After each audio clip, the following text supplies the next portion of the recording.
അസ്സലാമലൈക്കും. അങ്ങനെ നമ്മളെ നോലുമ്പ് ഇതാ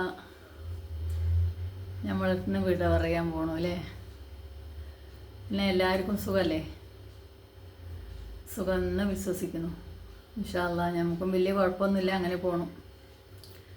അപ്പം ഇന്നൊരു വീഡിയോ ചെയ്യാമെന്ന് വിചാരിച്ചത്, റിഷ മൊയ്തു അവൾക്ക് വേണ്ടി സിലു ടോക്സ് വന്നൊരു വീഡിയോ ചെയ്തിരുന്നു. അപ്പോൾ എനിക്ക് ഏതായാലും അള്ളാൻ്റെ അനുഗ്രഹം കൊണ്ട് ആ മക്കളൊരു ഇതുകൊണ്ട് ആ മക്കൾ ചെയ്തൊരു പുണ്യം കൊണ്ട് 10 ലക്ഷം രൂപ വന്നിട്ടുണ്ട്. ഇനി പൈസ അതിൻ്റെ ആവശ്യത്തിന് വേണ്ട, ഇനി വേറെ ഇതേമാതിരിയുള്ള പാവങ്ങളെ സഹായിക്കാൻ വേണ്ടിയിട്ട് വിട്ടാതെ ഈ ഒരു ആവശ്യത്തിന് ഇനി പൈസ വേണ്ടെന്ന് പറഞ്ഞ് അവൾ വീഡിയോ ഇട്ടിരുന്നു. കാരണം തരുന്നത് നിങ്ങളാണ്, അപ്പോൾ ആ വിവരം നിങ്ങളെ അറിയിക്കണം എന്ന് പറഞ്ഞിട്ടൊരു വീഡിയോ ഇട്ടിട്ടുണ്ടായിരുന്നു. അപ്പോൾ അവരുദ്ദേശിച്ചത് ആ വീഡിയോയിൽ കുറേ കാര്യങ്ങൾ പറയുന്നുണ്ട്. ഇതൊരു കുഞ്ഞാക്ക അങ്ങനെ വാടകയ്ക്ക് വീടെടുത്ത് അതിൽ വാടക കൊടുത്തോളാന്നും 4 സെൻറ്റ് സ്ഥലം വാങ്ങി അതിലൊരു വീട് വെച്ച് കൊടുത്തോളാന്ന്. ഈ പിരിച്ച പൈസ 10 ലക്ഷം, പിന്നെ അതിൽ കൂടി വരുന്നത് ഏതാച്ചെങ്കിൽ അവരൊക്കെ പാടെ കൂടിയിട്ട് അവരൊരു കമ്മിറ്റി ഉണ്ടാക്കി അത് ചെയ്ത് ടൈൽസ് ഇട്ടൊരു കുഞ്ഞു വീട്, 2 ബെഡ്റൂം അടുക്കളയും ആളും സിറ്റ് ഔട്ടായിട്ടൊരു വീട് അവർക്ക് കൊടുക്കാമെന്നും. അപ്പം അങ്ങനെയെല്ലാം അവൾ തീരുമാനിച്ച് വെച്ച് ഇങ്ങനെ ഉറപ്പിച്ച സമയത്ത് അവൾക്ക് ആ കൊടുത്ത വീട് തന്നെ തിരിച്ചെടുക്കണം എന്നൊരാഗ്രഹം പറഞ്ഞു എന്ന് പറഞ്ഞു. അപ്പോൾ അതിന് വേറെ ആരൊക്കെ ഈ 10 ലക്ഷം രൂപ കയ്യിലുണ്ടല്ലോ, സിലുവിൻ്റെ ഇതിലുണ്ടല്ലോ. അപ്പോൾ ബാക്കിയുള്ള പൈസ 18 ലക്ഷം ഉറുപ്പ്യ വേണമെന്ന് പറയുന്നത്. അപ്പോൾ ആ ബാക്കിയുള്ള പൈസ എങ്ങനെയൊക്കെയോ കുടുംബങ്ങളും മറ്റുള്ളവരൊക്കെ കൂടെ സഹായിക്കാം എന്നൊരു തീരുമാനമുണ്ട്. അതിന് എന്താണെന്ന് അറിയില്ല എന്ന് പറയണവൾ. അപ്പോൾ അങ്ങനെ ഒരു ഇതിലേക്ക് വെച്ചിരിക്കുകയാണ്. അപ്പോൾ ആ വീട് തിരിച്ചെടുക്കുകയാണെങ്കിൽ ഇൻഷാ അല്ലാഹ് അങ്ങനെ, അതല്ലാന്നുണ്ടെങ്കിൽ ഈ പൈസ ഈ കുട്ടികളുടെ 6 ആളുടെ പേരിൽ ഒരു ഡിപ്പോസിറ്റായിട്ട് പ്രായപൂർത്തിയായിട്ട് എടുക്കാൻ പറ്റുന്ന മാതിരിയുള്ള ഒരു ഡിപ്പോസിറ്റ് ഇടുന്ന പറയണം. അല്ലെങ്കിൽ എവിടെയെങ്കിലും 3 സെൻറ്റ് സ്ഥലം വാങ്ങി അതിലൊരു വീട് വെക്കുക. കാരണം ഇനി ഈ വീടിൻ്റെ ആവശ്യത്തിന് വേണ്ടിയിട്ട് ആരുടെ അടുത്തും പറയാൻ പാടില്ലല്ലോ. അപ്പം അങ്ങനെയൊക്കെയുള്ള തീരുമാനം ഇനി ഏത് തീരുമാനത്തിലാണ് അവർ ഉറക്കണമെന്ന് അറിയില്ല. കാരണം 10 ലക്ഷം പിരിഞ്ഞ് കിട്ടിയിട്ടുള്ളൂ. ഇനി 8 ലക്ഷം വേണം അവൾക്ക് ഇരിക്കണ വീട് തന്നെ തിരിച്ചെടുക്കണമെങ്കിൽ. അപ്പോൾ ഇനി കുടുംബങ്ങൾ എന്തൊക്കെ ചെയ്യും എങ്ങനെയൊക്കെ ചെയ്യുമെന്ന് നമുക്ക് പറയാൻ പറ്റില്ലല്ലോ. ഏതായാലും സിലു ഇറങ്ങിയപ്പോൾ തന്നെ ഞാൻ പറഞ്ഞിരുന്നു, സിലു ഇറങ്ങി ഇനി അത് ശരിയാകും എന്നൊരു വിശ്വാസം ഉണ്ടായിരുന്നു. അത് ശരിയായി. അതങ്ങനെ വിജയകരമായി നിൽക്കണ ഇടക്ക് പിന്നെയും ചില മനുഷ്യന്മാർക്ക് ഒരു സങ്കടമുണ്ട്. കാരണം അർഹതപ്പെട്ടവർക്കാണോ അത് കിട്ടണത്, അർഹതയില്ലാത്തവർക്കാണോ കിട്ടണത്, നല്ലോണം അന്വേഷിച്ചിട്ട് വേണം കൊടുക്കാൻ. അർഹതയുള്ളവർ ഇഷ്ടം പോലെ വേറെ കിടക്കണുണ്ട്. ഇവർക്ക് അധ്വാനിക്കാൻ കഴിവുണ്ട്, അധ്വാനിച്ച് മക്കളെ വളർത്താൻ കഴിവുണ്ട്. 15 വയസ്സുള്ള കുട്ടികളോട് അധ്വാനിക്കാൻ പോകാൻ റെഡിയാണെങ്കിൽ കഷ്ടപ്പാടില്ലാതെ ജീവിക്കാന്ന് പറയുന്നുണ്ട്. പണ്ടായിരുന്നു 15 വയസ്സുള്ള കുട്ടികളൊക്കെ അധ്വാനിക്കാൻ വിടുന്നത്. ഇപ്പൊക്കെ 15 വയസ്സുള്ള കുട്ടികൾ പോയി, ആൺകുട്ടികളാണെങ്കിലും പെൺകുട്ടികളാണെങ്കിലും 15 വയസ്സുള്ള കുട്ടികൾ പോയി എല്ലായിടത്തും പണിയെടുക്കണ കണ്ട ആരെങ്കിലും അത് പോയി പരാതിപ്പെട്ട ബാലവേലയാണ്. മാതാപിതാക്കൾ പോയി ജയിലിൽ കിടക്കേണ്ടി വരും. 18 വയസ്സ് പ്രായപൂർത്തിയാകാതെ മക്കളെ ഇന്നത്തെ കാലത്ത് ജോലിക്ക് വിടാൻ പാടില്ല, അതെന്ത് ജോലിയാണെങ്കിലും. പിന്നെ ചെയ്യുന്നില്ലേ എന്ന് ചോദിക്കും, ചെയ്യുന്നുണ്ട്. അത് എല്ലാ കുട്ടികളും പോയി ചെയ്യുന്നത് മാതാപിതാക്കളെ സമ്മതത്തോടു കൂടിയല്ല. അപ്പോൾ നിങ്ങൾ കേൾക്കുന്നില്ലേ ലഹരിയുടെയും കഞ്ചാവിൻ്റെയും ഫോണിൻ്റെയും ഒക്കെ ഉപയോഗങ്ങൾ. അപ്പോൾ ഒരു ഫോൺ ഈ കുട്ടിയുടെ കൈ കിട്ടിയിട്ടുണ്ടെങ്കിൽ 15 വയസ്സായ കുട്ടിയാണെങ്കിൽ ഒരു പക്ഷേ സ്കൂള് വിട്ടിട്ടോ അല്ലെങ്കിൽ സ്കൂള് ലീവ് എടുത്തിട്ടോ അല്ലെങ്കിൽ ഞായറാഴ്ച ദിവസങ്ങളോ അല്ലെങ്കിൽ 2 മാസത്തെ വെക്കേഷനിലോ ഒക്കെ ഈ കുട്ടി വേറെ വല്ല കടകളിലോ കയറി നിൽക്കുന്നുണ്ടാവും. അതെന്തുകൊണ്ടെന്ന് വെച്ചാൽ മൊബൈൽ ചാർജ് ചെയ്യണം, സിനിമയ്ക്ക് പോകണം, കൂട്ടുകാരൊപ്പം ജാലി അടിക്കണം, ടൂറ് പോകണം, ഇതിനൊക്കെ വേണ്ടിയിട്ടായിരിക്കും. അല്ലാതെ 15 വയസ്സുള്ള ഒരു കുട്ടി ഇന്നൊരു കുടുംബം പോറ്റാൻ വേണ്ടി ജോലിക്ക് നിൽക്കണ്ടെന്ന് പറഞ്ഞാൽ ആ കുട്ടീനെ ഇന്നത്തെ കാലത്ത് ഏതെങ്കിലും ഒരു സോഷ്യൽ മീഡിയയിൽ ആ കുട്ടീനെ എടുത്തിടും. കാരണം അത്രയ്ക്ക് സോഷ്യൽ മീഡിയ വളർന്നുകൊണ്ടിരിക്കുന്ന സമയമാണിപ്പോൾ. അപ്പോൾ പിന്നെ എനിക്ക് തോന്നിയ ഒരു കാര്യം കൂടി ഞാൻ പറയട്ടെ. ഈ മറ്റുള്ളവരെ സഹായം കിട്ടുക എന്ന് പറഞ്ഞു കഴിഞ്ഞാൽ അത് കിട്ടാൻ വല്ലാത്തൊരു യോഗം വേണം. കാരണം അത് വല്ലാത്തൊരു യോഗമാണ്.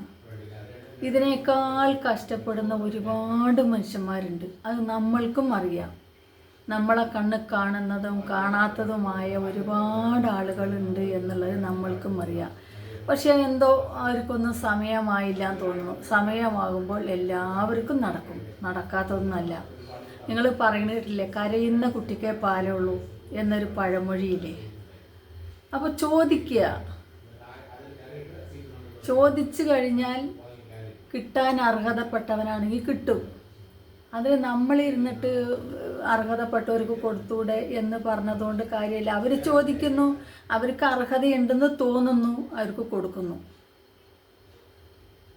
നമ്മൾ അതിനേക്കാൾ അർഹതപ്പെട്ടവരുണ്ടെങ്കിൽ നമ്മളും കുറേ ചൂണ്ടിക്കാണിക്കാതാ, ഇന്ന സ്ഥലത്ത് തന്നെവരുണ്ട്, ഒരു വീഡിയോ എടുത്തിടുക, എന്നിട്ട് പറയുക ഇന്ന സ്ഥലത്ത് തന്നെവരുണ്ട്, നിങ്ങൾ ഇന്നവരെയൊക്കെ സഹായിച്ചില്ലേ, അപ്പോൾ ഇവർ അതിനേക്കാൾ അർഹതയുള്ളവരാണ്, നിങ്ങൾ ഇവരൊന്ന് സഹായിക്കും എന്ന് പറഞ്ഞിട്ട് നമുക്കൊരു വീഡിയോ ഇടാം.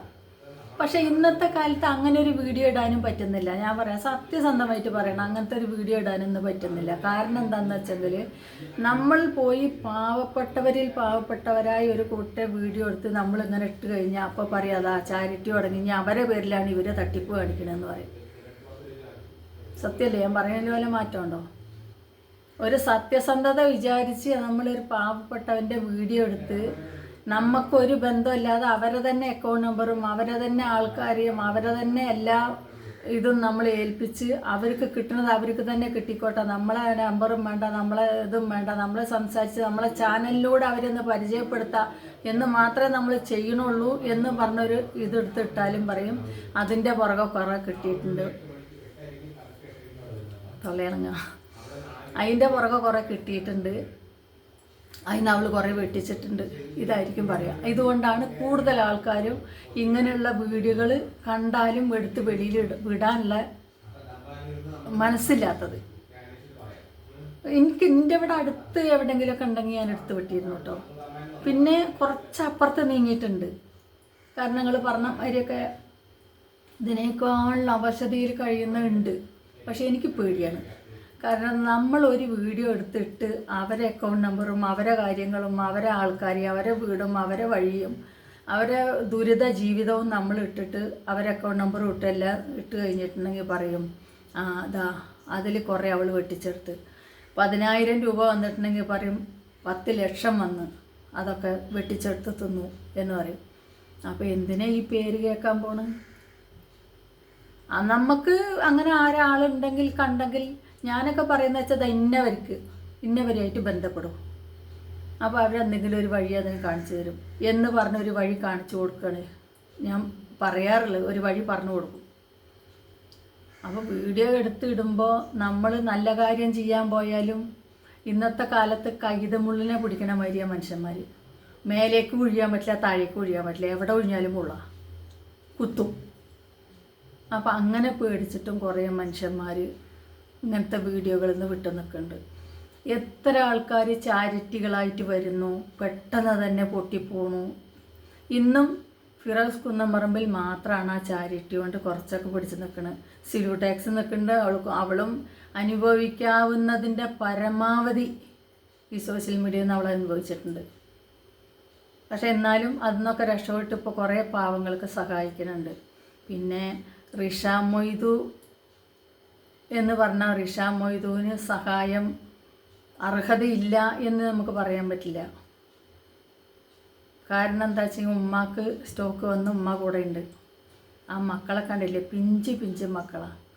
ആരിനെ ഏൽപ്പിച്ചിട്ടാണ് അവൾ ജോലിക്ക് പോവുക? അപ്പോൾ അവർക്ക് അർഹതയുണ്ട് എന്ന് എല്ലാവരും വന്ന് നേരിട്ട് കണ്ട് ബോധ്യപ്പെട്ടത് കൊണ്ടാണല്ലോ അവരെ സഹായിക്കാൻ ആൾക്കാർ വരുന്നത്. അതാണ് ഞാൻ പറഞ്ഞ ഈ സഹായം എന്ന് പറഞ്ഞത് കിട്ടാനും ഒരു യോഗം വേണം. എല്ലാവർക്കും കിട്ടൂല സഹായം. ഒരുപാട് താഴെ തട്ടിൽ ഇതിലേക്കായി കൂടുതൽ ബുദ്ധിമുട്ടി ജീവിക്കുന്നവരും ഉണ്ടാവും. അവർക്ക് പുറത്തേക്ക് വരാൻ മടിയുള്ളവരും ഉണ്ടാവും. ഇങ്ങനെ കഷ്ടപ്പെട്ട് ജീവിച്ചാലും വേണ്ട, നമ്മളെ ജീവിതം ഇങ്ങനെ അങ്ങോട്ട് തീർന്നു പോട്ടെ എന്ന് വിചാരിക്കുന്നവരും ഉണ്ടാവും. ഇല്ല, നമുക്ക് ആരോടെങ്കിലും ചോദിച്ചാൽ നമ്മളെ ഈ കഷ്ടപ്പാടിന് ആരെങ്കിലും നമ്മളെ സഹായിക്കും, നമുക്ക് കുറച്ച് രക്ഷപ്പെടാം എന്ന് ചിന്തിക്കുന്നവരും ഉണ്ടാവും. മുട്ടുവിൻ തുറക്കപ്പെടും എന്ന് പറയുന്നിട്ടില്ലേ? അപ്പം അങ്ങനെ കുറേ ആൾക്കാരോട് നമ്മൾ കൈ നീട്ടുമ്പോൾ ആരെങ്കിലുമൊക്കെ നമുക്ക് സഹായം തരും. എല്ലാവരും തരുമെന്നും പറയില്ല, എല്ലാവരും തരില്ല എന്നും പറയില്ല. ഈ സഹായിക്കണവർ മൊത്തം പ്രവാസികളാണെന്നും പറയാൻ പറ്റില്ല, നാട്ടിലുള്ളവരാണ് മുഴുവനും പറയാൻ പറ്റില്ല. എല്ലാവരും ഉണ്ടാവും, ഒരു സഹായമല്ലേ. അപ്പോൾ അതിൽ എല്ലാവരും ഉണ്ടാവും, പ്രവാസികളും ഉണ്ടാവും, നാട്ടുകാരും ഉണ്ടാവും, വീട്ടുകാരും ഉണ്ടാവും, കുടുംബങ്ങളുണ്ടാവും, എല്ലാവരും ഉണ്ടാവും. അപ്പോൾ ആരെങ്കിലുമൊക്കെ വല്ല സഹായങ്ങളും വാങ്ങി ജീവിക്കട്ടെ. നമ്മളെ കൊണ്ട് ഒരാളെ ഇതുമാതിരി അവസ്ഥയിൽ എത്തിക്കാൻ പറ്റില്ല, സഹായിക്കാനും പറ്റില്ല. അപ്പോൾ ആരെങ്കിലുമൊക്കെ വന്ന് സഹായിക്കുന്നത് കാണുമ്പോൾ നമ്മളത് കണ്ട് മനസ്സ് തൃപ്തിപ്പെടുക. കാരണം നമ്മൾക്ക് കിട്ടിയില്ലെങ്കിലും ഇങ്ങനെ കഷ്ടപ്പെടുന്ന ഒരു കുടുംബത്തിന് കിട്ടിയല്ലോ, സന്തോഷം, ഇനി അവരെ ബുദ്ധിമുട്ട് കാണണ്ടല്ലോ എന്ന് ഞാനൊക്കെ അങ്ങനെ ചിന്തിക്കണം. കാരണം നമുക്കില്ലെങ്കിലും വേണ്ടേ നമ്മളെ ബുദ്ധിമുട്ട്, മറ്റൊരാളെ ബുദ്ധിമുട്ട് നമ്മളെ കൺമുമ്പ് കണ്ടിങ്ങനെ കാണുമ്പോൾ നമുക്ക് വല്ലാത്ത ബുദ്ധിമുട്ടാണ്. അപ്പോൾ അങ്ങനെ ചിന്തിക്കുന്നവരുണ്ട്. ഏതായാലും ഇനി അടുത്തൊരു വീഡിയോയിൽ കാണുന്നവരേക്കും എല്ലാവർക്കും അസ്സലാമു അലൈക്കും.